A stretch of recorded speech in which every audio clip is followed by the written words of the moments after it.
খ্রিস্টানদেরকে প্রশ্ন করে, ও ঈসা নবীর উম্মত, তোমরা তো ঈসা নবীর উম্মত, বলো দেখি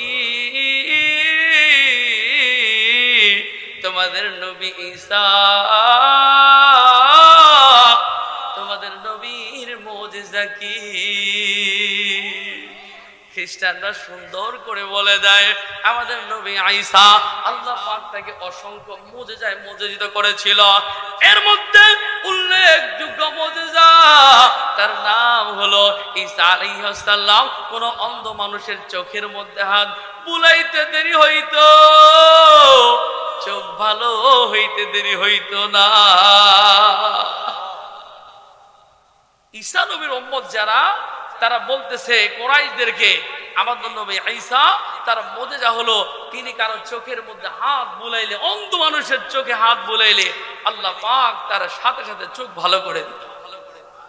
শুধু এখানেই তাই না, এ বন্ধু মুসলমান, আমার আপনার নবী মক্কার আবির্ভাব দেখে কাফেরদের সহ্য হয় না।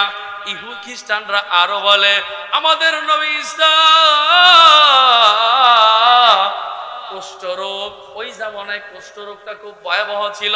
কারো কুষ্ঠরোগ হইলে ওই বাড়িতে মানুষ যাইতো না, তার সাথে যাতায়াত করতো না, তার সাথে ব্যবসা বাণিজ্য করতো না, তাকে ওই বাড়ির থেকে বের হইতে দিত না।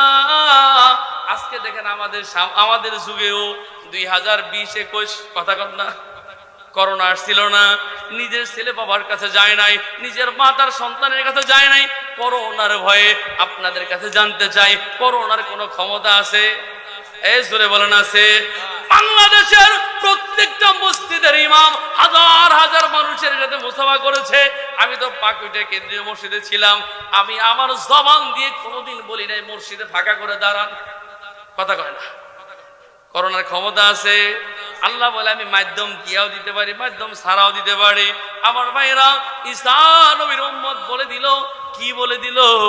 যে আমাদের নবীর আরেকটা মুজিজা, কুষ্ঠ রোগী যত ভয়াবহ বড় রোগী হোক, ঈসা নবী চেহারার মধ্যে হাত বুলাইলে আবার আল্লাহ